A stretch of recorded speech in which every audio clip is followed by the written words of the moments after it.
I always just say be genuine, like you're talking to a friend. We are here with Canaan Sellers. I am very, very excited to have him speak for our powerful community. And quick intro about Canaan. As a sales professional and leader, he's generated over $11 million for businesses selling B2C. And he's helped organizations scale, optimize their operations across construction, health, wellness, or sales Special constructing. special construction and sales, special construction projects, basically. Beautiful. Canaan, welcome. I'm glad to be here, honestly. Likewise. So there's a reason why we chose the topic of this conversation, it being sell like a human. And I think, in this world of let me get the best sales script I possibly can, we kind of forget to be ourselves. We kind of forget to be human. We kind of forget to really deeply, truly listen to the person we're speaking towards. So I'd love your input on that, but before we do, before we dive deep into optimizing, your sales processes and bringing a unique twist to sales, more authenticity, I'd love to get your origin story a bit. How did you get into sales? Like, what led you to become the person you are today? Yeah, so I was never like someone who sought out to be in sales. I actually had gotten a recommendation from a long time high school friend. He was on my basketball team. He kind of asked me, what am I doing for work? This was way back then, right after college and things. And I told him, not much was going on. I didn't know what I wanted to do. And I actually met him at a bar and he was like catching up and he's like, hey, man, I have this company. Come join it. It was in special construction sales. So it was like outside roofing, windows, siding, things like that. And I was like, dude, I've never sold anything. I have no idea. He's like, you'd be great for this. Just like naturally, your personality, you're kind of just like me in the sense we didn't know what we wanted to do. And so Hmm. I dove straight into that. And I was pretty lucky because this company was like uh, almost $700 million company. They sponsored a local soccer team that was near us. Mm. So they're nationally ranked amongst this roofing and siding and all this other things. And so I got really great sales training at the time, which I thought was, really good sales training, but it was really good for the product that we had. Hmm. So, I dove into that, got recruited from there. I built my way up, got recruited from there by a CEO for another special construction company, but they focus on luxury pools, luxury outside Interesting. backyards, and Hmm. things like that. And so within about 4 or 5 months, I was leading a couple reps in that space, very small boutique style because where we were at, it's not like 100 every day you're having like some type of luxury backyard being redone. So I went into there. Then after I wanted to do something remote, I looked at tech sales, I looked at other things, and finally came across somebody who wanted help with their consulting agency. This is the first time I ever heard of high ticket sales or whatever Right. it might be. And it was within sales coaching. He wanted to take my experience to help on the fulfillment side, but also onboard and enroll people. I had Hmm. no training for that. And so this is where it comes back. I've just kind of always relied on my natural skill set to just onboard people and different things. And then within that space, I grew a network, connected with people, and I've worked alongside health and fitness coaches, um, health health and functional medicine was one of the biggest people that I worked for, Hmm. and they ended up doing about 7 million a month. That's like the highest tier of people that I've kind of um, been with in the space. So Beautiful. Beautiful. yeah. So what do you see like because you have such extensive experience, like what do you see as being the main difference between selling services like coaching, consulting, even like agency services versus the special construction services or sales rather. Well, I would say the biggest thing with the special construction sales is at sometimes it could be a two-touch sale more than Hmm. like one call close.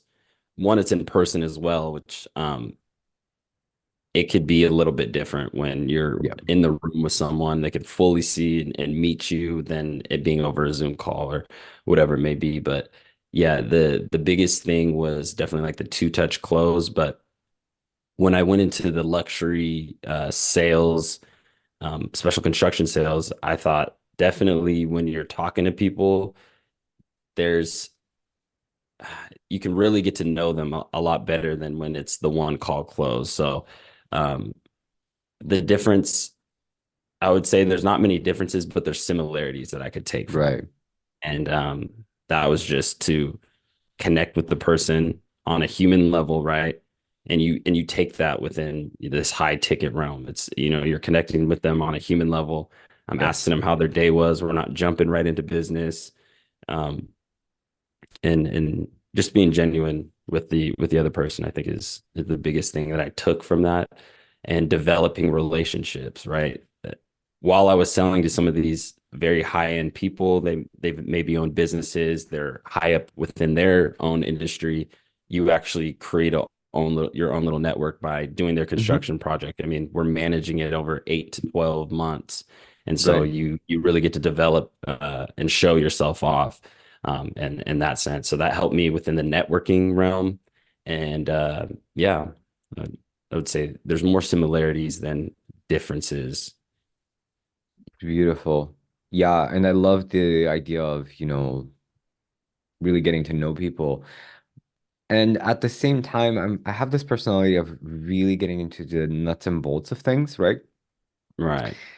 I asked one of my coaches once, like, dude, you have to build rapport with people. And I had so many questions, like, what the hell is that? Like, what is this? Like, how do I know when I have rapport and how do I know when I don't, right? And he's like, Right. I, I can't believe you're asking me this question. I was like, well, I'm asking because I don't know, right? Right. So in that sense, what does it mean to you too? Because this is also like a term that's being thrown around a lot in Right. sales, Yeah. develop relationships. Like This is what I do. Go ahead. that was it, right? Sure. Yeah. Yeah. What does Okay. that That's mean what to I you, think you're going. basically? Yeah. And this is where it gets, I love how that term gets thrown around. You need to be careful in that sense because in my experience, like what I say, I just want to come off and say whatever I say is word is not law. Whatever I say, I Mm, think different people have different ways of doing things, different yeah, way to skin a cat. I never say, oh, I'm a sales master. I just say, hey, I'm a master of myself. I'm a master of my own process. So I think that's the best thing you can do. Do of what more works well for you than what doesn't. And right. I think 9 times out of 10, you'll be more successful in whatever you do. But with rapport, I do find that some people fake it till they make it, which is acting, or when they say like tonality training. I'm not a big fan of tonality training just because, hey, if I genuinely care about the person across from me and I'm my authentic self while I do so, I think naturally your tone Hmm. um, comes across as caring or concerned or whatever it may Right. be. And so, yeah, I always just say be genuine, like you're talking to a friend. You're not going to BS a friend. You're not going to try to act like you care. I mean, if you're a good friend, right? Yep. Yep. And if things aren't as serious, you're going to be you're going to be a little more empathetic in their situation and understand where they came from, and be able to Hmm.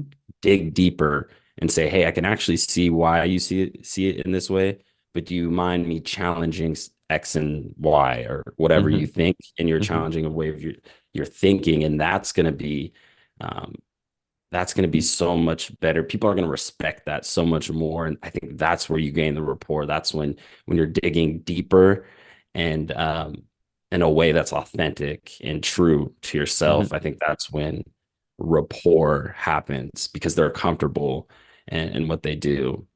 You also need to be seen. You also need to, within yourself, know you have the capability of being a human being. This is Hmm. just a conversation. I think when people come across business owners or CEOs, oh, they don't care what I have to say. They're already coming in the mindset of they're so busy, they don't care what I have to say. They're so much high level than me.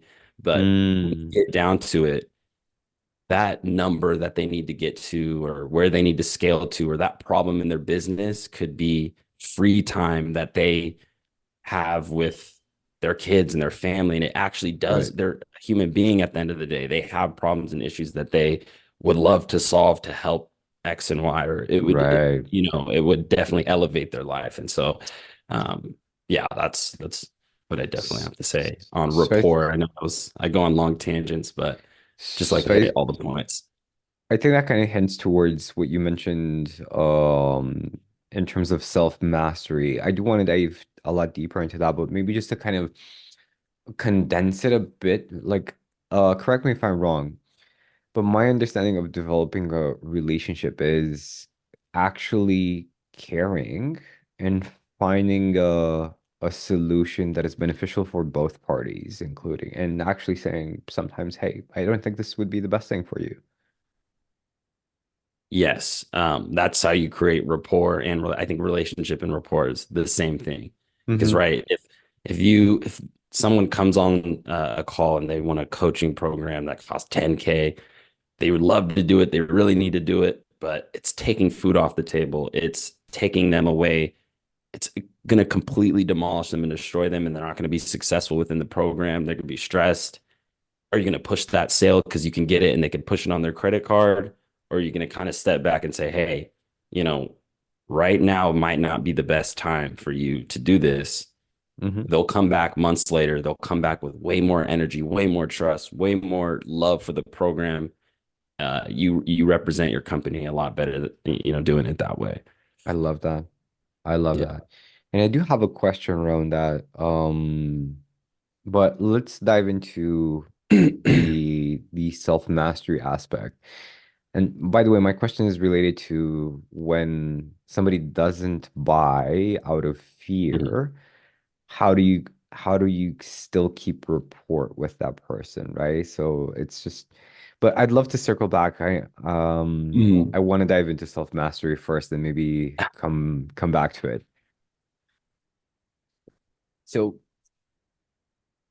why do you Yeah. feel it's so important to master yourself and find your way of selling at the end of the day, rather than following some script? Well, I think the top sales guys, the top 1% of guys, they not only use multiple systems and strategies, and they use them at the right time for the right prospect in that moment, but they also draw from past experiences of their own life, whether that be they've overcome multiple challenges and hurdles. How can you let a prospect know or gear them towards the right path if you yourself have not done it?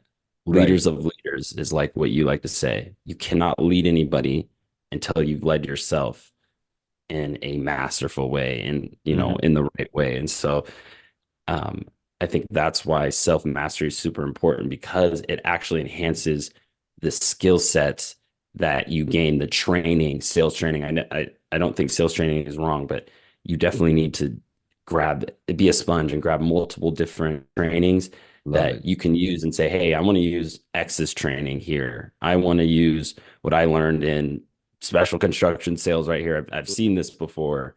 Yep. And and then when you're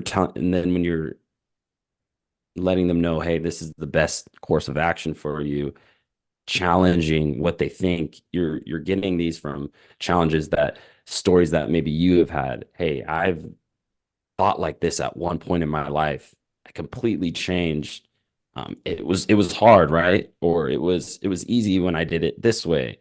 And so Yep. you can kind of give them advice. And I think that's why the best thing to do is as a human being is to master yourself. So be the best human being you possibly Hmm. can be, and let the Hmm. rest fall into place. Trust in yourself, trust in the process, right? So it comes down to confidence, not just in yourself, but confidence that you will. It's kind of the same thing, confidence that you will win, but more like, tr yeah, trusting Well, where does life. confidence come from? That's a beautiful Conf question. Yeah. Confidence comes from in your brain. It's I'm not going to get too much into like to confide in or to confidence comes from to confide in, but it's basically you've done something in your brain so many times that you actually do believe it, and you've had seen X and X results. So um, if you're coming in as a new rep, whatever it may be, throw yourself out there, learn Right. as much as possible, fail as much as possible. As you develop your process and you start to get wins and you start to get closes, or you start Hmm. to close meetings from that you scheduled, oh, now your confidence builds up. And that's when you don't want to have the fake confidence coming in. You want to have Right. that true, authentic confidence, right? From you doing whatever act it was, whatever win it was. I think that's the best way to gain confidence and then have that on each call. Yes, that like can I give my perspective to 100% what's coming open up dialogue. for me right now in the sense it's like absolutely it's 100% a matter of doing something so many times that you're so good at it. The thing is, us as humans, we have these weighted vests and weighted arm wrists and weighted ankle wrists that we wear daily, Right. right? And it's like, I don't know if you ever watched Dragon Ball Z when, right? You remember, Yeah. have you watched those when he was a kid and he was fighting in the tournament like he was a teenager? Right. And And it yeah, takes the weights off, yes, and he's able to, exactly. and they're like million-pound Exactly. weights. Yeah. Exactly. Exactly. So what did he do, right? He put in the reps, exactly what you said, Right. but he was still he was holding back his potential because of all of these weights. Hmm. Now, all of these weights are all of your definitions that are yourself. What's possible, who you think you are, right? Who you've been told you are. All of these beliefs that we carry around our necks, essentially, right? Right. So it's always a combination of yes, put in the reps, but also take the damn weights off. Right. And you're going to be so much faster and so much stronger. Right. And It's please, I think it's also similar. I'm a sports guy, yeah, and all the speaking in basketball terms, all the reps that you've done, all the shots you've done, lead you to the moment when you're in the game. And to let the weights off, to compare it to that, to let the weights off is you're not you're letting go finally. You're letting your body interact and move and yeah, trusting your instincts at that point because yeah, you've already put in the work. yeah, And that's why I always say, put in the work, put in whatever work you need in the beginning to develop your process. Be as authentic to yourself as you can. I don't want to sell like Bogdan. I don't want to sell like Tony Robbins. mm, I maybe want to implement some of the things that they've had on human psychology or and pick up cues. But yeah, at the end of the day, I'm me. I'm not going to be someone else, right? yeah, yeah, So just let the work speak for itself. At that moment, you have nothing else to worry about. If it goes in, if it doesn't, at the end of the day, you're going to get up more shots. You're going to, the game will continue to go on. Life will continue to go on. Just get better. There's more days of yeah, practice. yeah, yeah. I love that. I love that. And I absolutely made this mistake in the beginning. The guys that I was learning sales from to sell my coaching, they were like very hype, very high energy. Come on, let's do this. This is the best thing, right? So I was trying to emulate that. And every single call felt like this wrestling match, and I usually lost. Right. 100%. But then I had like this breakthrough moment when I said I would rather die broke under a bridge than live one more day in somebody else's shoes. Powerful. And that's when I started selling like this, like lay back, sit back, let me listen, let me hear you, right? Let me see what you're not seeing. Let me give you an Mhm. experience. And I think people think that's some type of strategy of like, this is what you need to do. But at the end of the day, you just need to be your authentic self. And maybe Yeah. you will relax a little bit. Maybe you will give them an experience of what you know, but keep going. Yeah, I mean, if you're hyped, if you're naturally a hype person, 100% be that, right? You're gonna Mhm. sell. Right. You're gonna sell. Now, what is your definition of self-mastery? Ooh. Um, I think always a good indicator is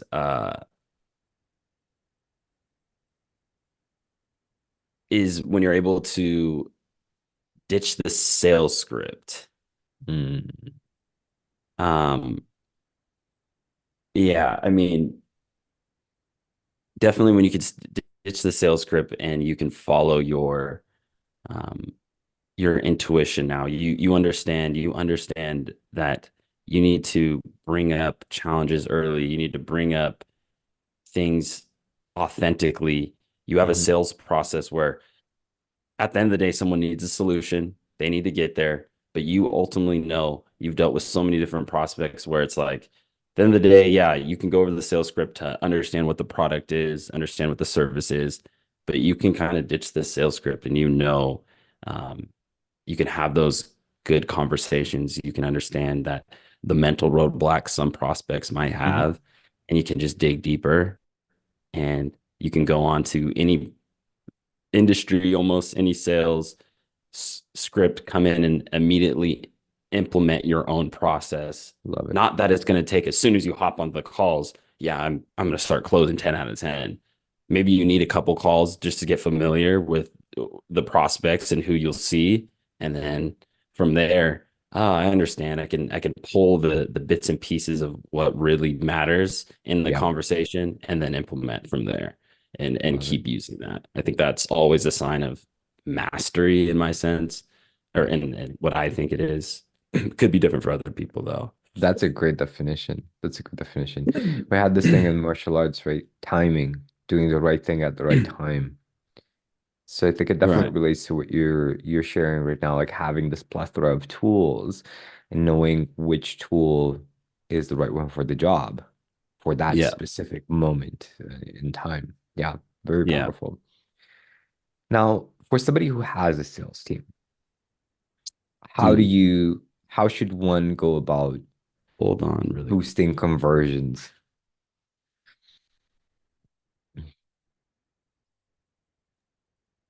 Sorry about that. No Can problem. you repeat that question? Sure. Somebody who has a sales team, how should they go about, boosting conversions? And I say I do the air quotes because it's always about boosting your people. So, are you talking about scaling um, in a sales team? Are you talking yourself? What do you mean by that? Let's just say, your sales team, their average is 15% close rate. Now, what would Oh, a CEO, a leader need to do to get them to 25% close rate or 30% close rate?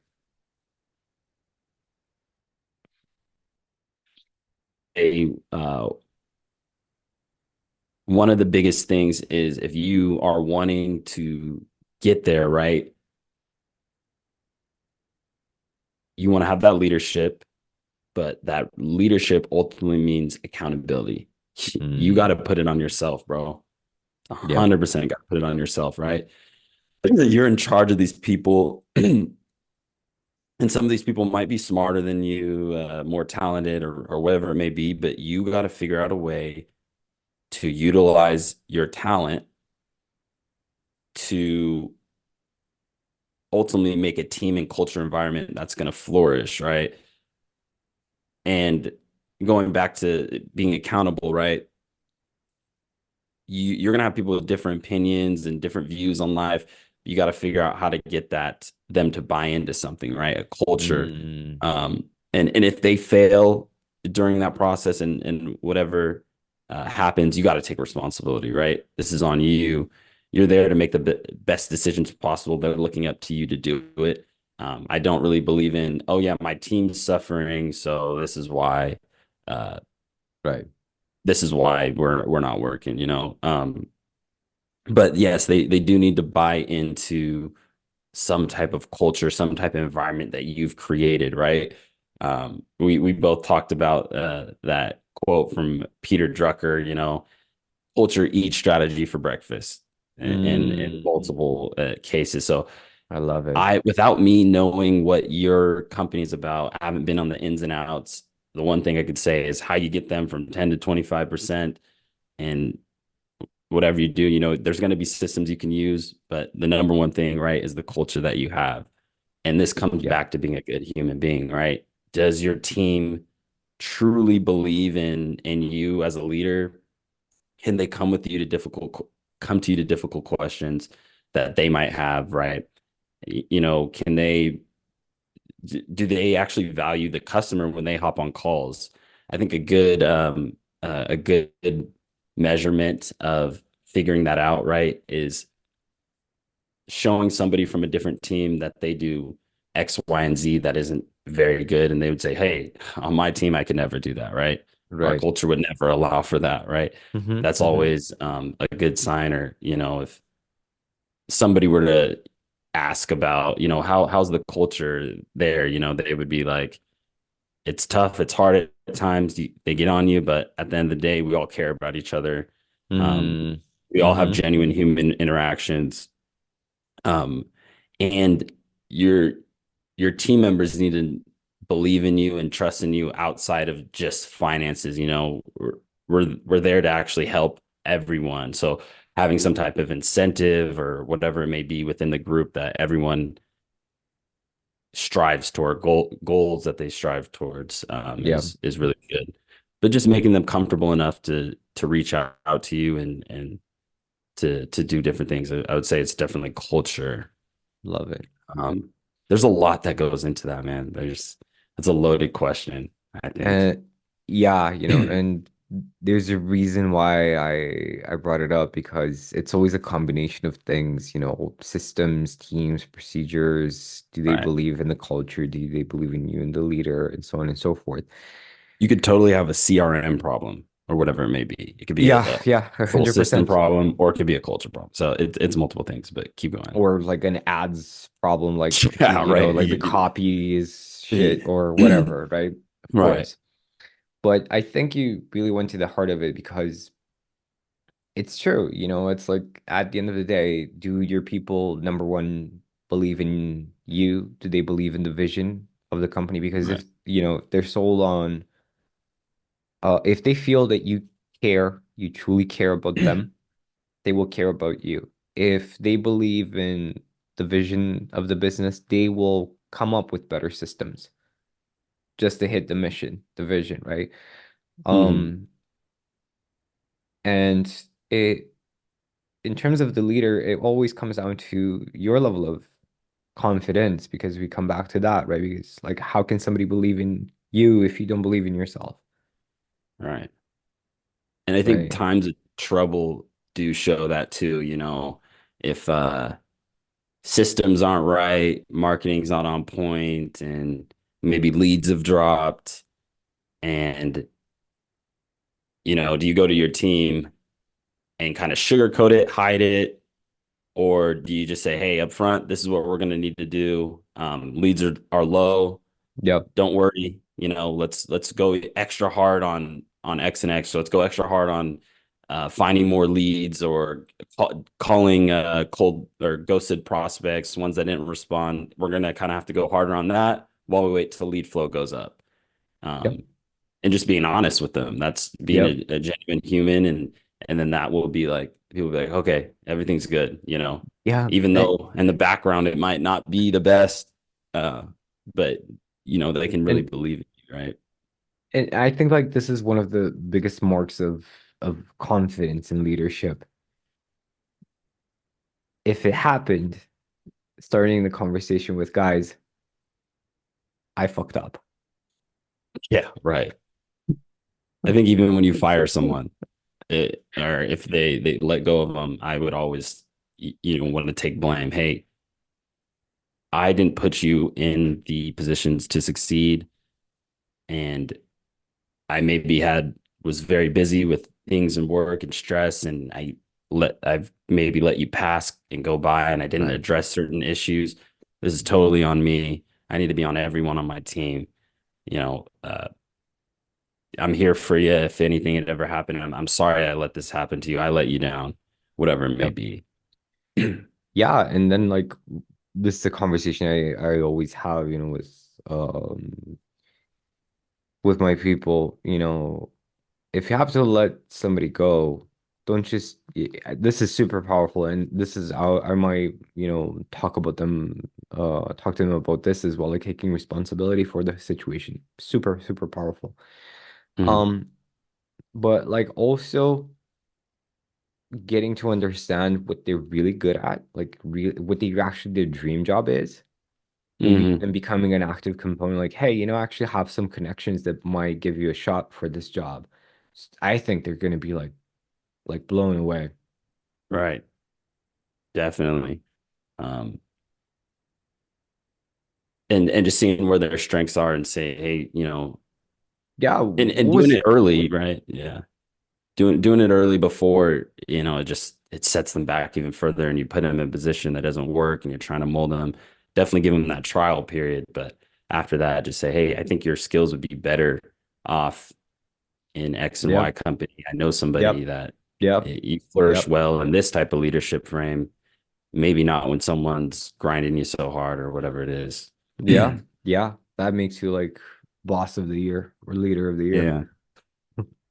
Um, yeah, I also think that yeah,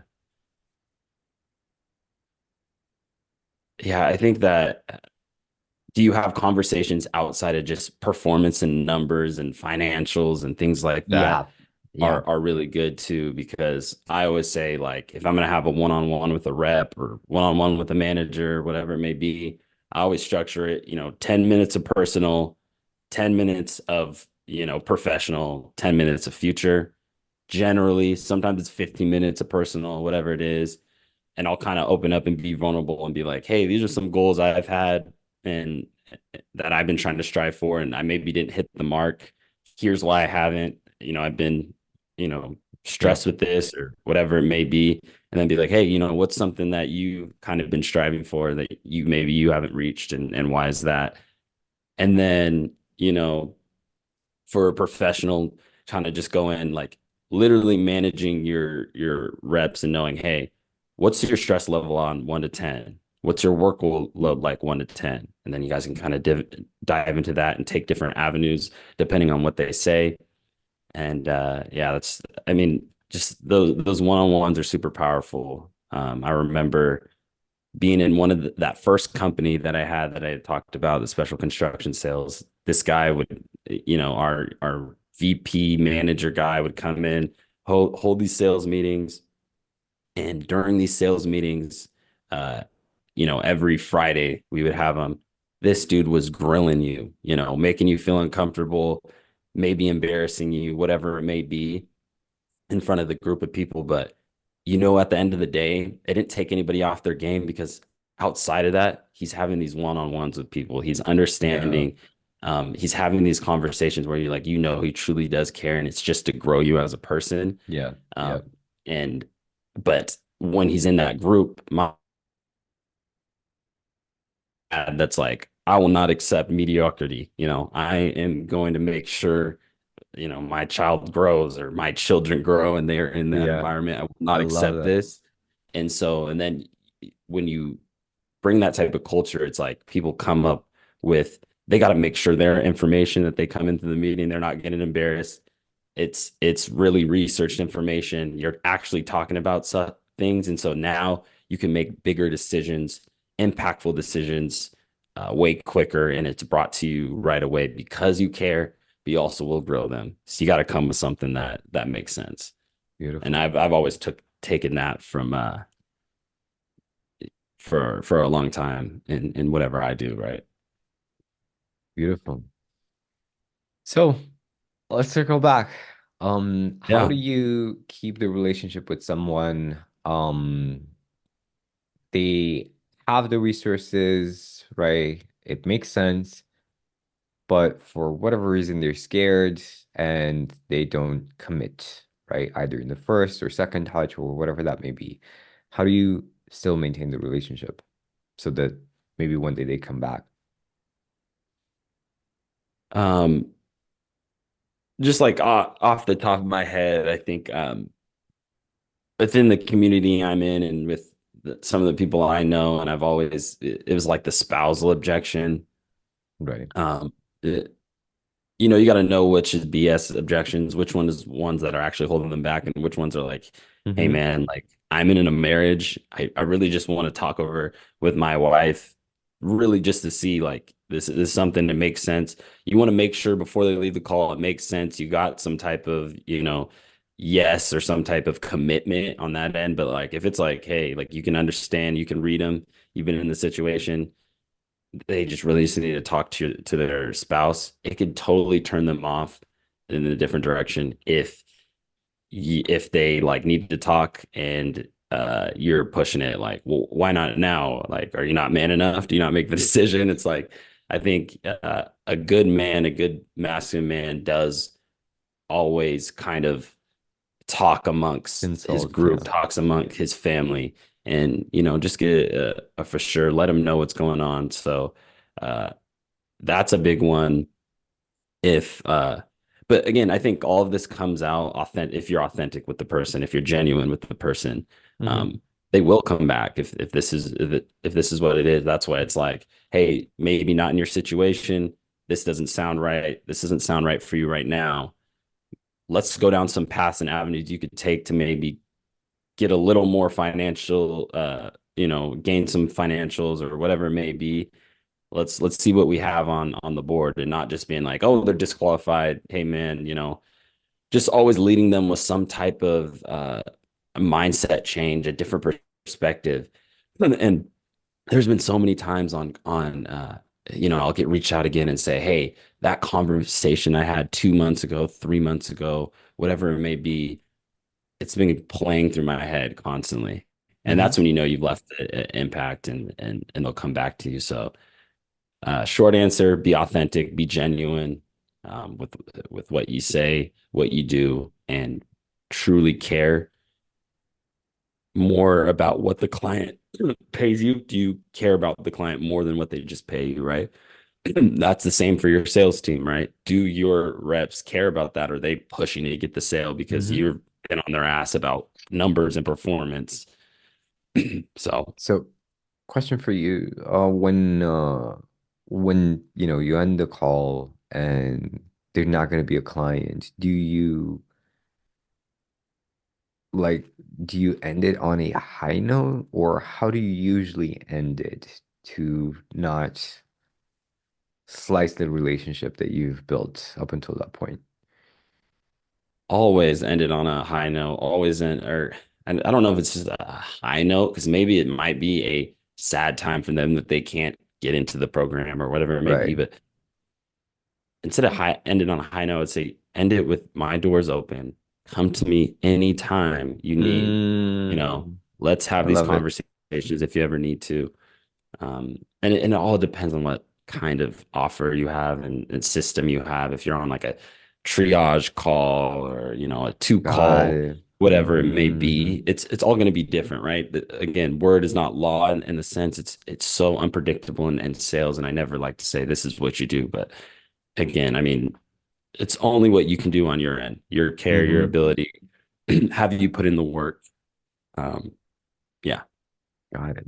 Very interesting. Mm. So always like literally not literally, but do your best to leave the door open. That's leave kind the of the door idea. open Hmm. and give them some type of information they can take away from them. Give them value, even though they might not be able to get everything that you have. Give them some value along the Hmm. way. So they remember, wow, this dude just gave me value. He didn't have to. Mm. He literally didn't just see me as a number, as a commission check. You know, he literally was like, hey, here's some value. Give free game as much as he can. I'm just like so many ideas are flashing through my head right now because obviously the reason why I'm asking this is because um I see this as a mistake that I've been making in the Hmm. sense that I have this tendency to be brutally honest with people Hmm. and like give them a bit more information that they're ready for, like in the call, like, hey, this is kind of the reason why because you're afraid of this, and this, right? Because it makes sense. So, blah, blah, blah. Hmm. And I usually end the call like I feel like I leave them bleeding after the call, right? Something like Well, that. But yeah. then I'm frustrated because like why did I do that? Because I want them to feel like they can come back to me, at the end Right. of the day after a period of time, right? Because I Right. think I was too much in this mindset of you either love me, it has to be you either love me or you hate me. So I had Yeah. to make sure that you They hated hated me you. at the end of the call. Uh, yeah. I do also want to circle back to what you said. You said something really important, and that was I wanted to make sure that this is why they're doing this wrong, or this is why they're failing, and this is um I always try to stay away from that. It's kind of like selling at them. Um, it's better you can tell someone 10 times over what they're doing wrong. Yeah. But if they tell themselves what they're doing wrong and they come to the conclusion and they come to the solution themselves, it's way more powerful. They only Hmm. need to hear that once, but they might need to hear this is why they're doing it wrong. And it's just blocking them until they come to that conclusion. So whatever you do, and I do find that offer owners do that a lot in the sense of they have so much information. They know their business in and out. They know what their prospect needs. They're like, oh, I know exactly what this prospect needs. But that's where it comes back with just like, and that's what, a sales and closer guy comes down to. And that's why they hire Yeah. these guys, right? Yeah. They're not Yeah. people that just, I would say when you do know the offer way too much, or you do know the business way too much as a sales guy, um, you kind of get bogged down at trying to preach to them and teach them, and that's not Yeah. your job, right? Your job is to get them to understand what they need. And so Yeah. and they'll come to that when you ask the right questions at the right moment, whatever it may be. That's when you get something powerful from someone. They're like, well, you challenge them, you're like, oh yeah, okay, you're right, maybe it isn't this way, whatever it may Yeah, be. I like, and by the way, for anybody listening again, I have these weird emojis in my laptop that whenever I show my Yeah. thumb, it just gives an automatic thumbs up on screen. Um, yeah, like nowadays, I usually love to give people an experience like a test drive of the coaching and actually see it at work. And people usually absolutely love it, right? Right. But um I think that was kind of it, like this mentality of you love me or hate me at the end to either make a decision or not. I think that is a mistake on my end, and I take responsibility for it. If you've had an experience with me and I did that to you, I'm sorry. Hey, my man just didn't know. It's all good. Yeah. And you're right. Yeah, I say this as well. If you tell somebody about their mistakes, it's like if you say it, they're not going to believe it, but if they say it, then it's the absolute truth. And this is a beautiful reminder. So thank you. Yeah, 100%. Um, I guess like to take the conversation, the last thing that I want to do, I mean, not maybe not the last thing. We'll probably have more tangents going off, but I think that the biggest thing too, when you talk about self mastery, mastering yourself, you really want to do the tasks and things. It's almost like in business, right? You want to do the tasks and things that ultimately benefit you, right? Get rid of the ones that don't. And Hmm. just for my experience, right? When I really locked in and I really dove in, I saw the most growth in myself when it's like, hey, maybe I shouldn't be hanging out with these type of people. Hmm. Maybe I need to hang out with the people and surround myself with people that are actually have an abundance mindset, have understand those type of things. Oh wait, Yep. maybe my health does matter. Maybe I do need to maybe hit the gym before it calls, get my energy up so I can be the best version for that person Right. um, that I'm on call with. And so I know people have their vices, drugs, alcohol. I'm not here to tell what one man or one woman should do with their life, but when I really cut those type of things out, had a clear mind, elevate my mind, you you increase your income, you increase your health and wellness and your happiness and all that other stuff. And so just mastering habits and being a person that when it comes down to it and a prospect sees, oh, this person has their shit together, basically. Right. And it really does cement, okay, that makes sense. Okay, that makes sense. They're really more open to you as well. So I always say on that end, you can go through as much sales trainings and be as authentic as you want, but if your authentic self isn't all the way there yet, isn't all the way Right. mastered, that's where you kind of need to get into. Mm, I love Yeah. it. I love it. Even as a business owner, I know you're big on that too. Mindset, all that stuff. 100%. 100%. Um, one cannot go without the other at the end of the day. Like strategy is the car, mindset is the fuel. Right, right, Everybody buys the car, forgets the fuel, and they wonder right, why it's not working, right? Or right. they put in the wrong fuel. Beautiful. Dude, this was an exceptional conversation. I admit I was feeling a bit tired before the call, but Right. now I'm feeling energized. This is always a great sign that it was a very Right. on point Right. and Well, yeah, I think people can learn from that too as well. When you have I always try to go into like some type of sales call with like some type of networking call, some type of conversation to just spark the mind, get it going. Whether that's working out, walking, take a walk outside, while it's sunny, whatever it may be, it'll always spark interest. And then you come in fresh, good, and when you're on the call with the prospect, I know I'm always talking about sales in a minute, but like when you're in that mode, you're the best for that person. Like you might have a bunch of calls at the time for the week. They only have that one call with you. So if you show up at the best version of yourself, that's your best time to actually help them get to where they need to be. And that could be their one and only chance, yeah, to better themselves in their life. You never know when it happens and when it comes up. So, love it. Love it. right. Dude, thank you so much for your time. Where can people get in touch with you?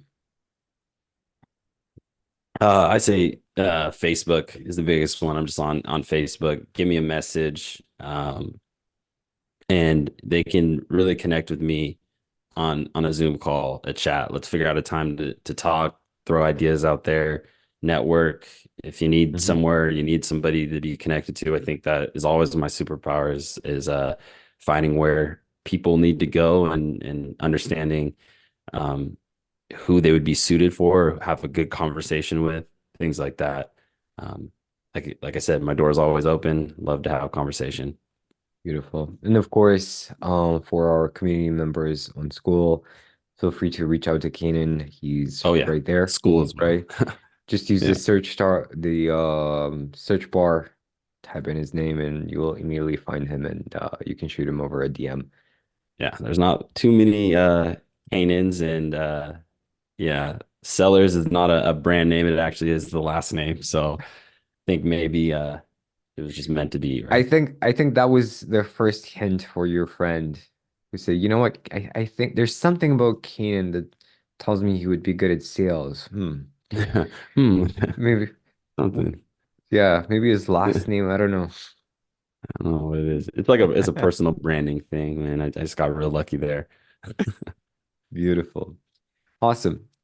Um, hopefully to see you again soon in another conversation and have a Definitely. beautiful rest of your day, brother. You too. Thank you. And thank you for everybody tuning in. We'll see you guys next Thank you time. guys. Yep.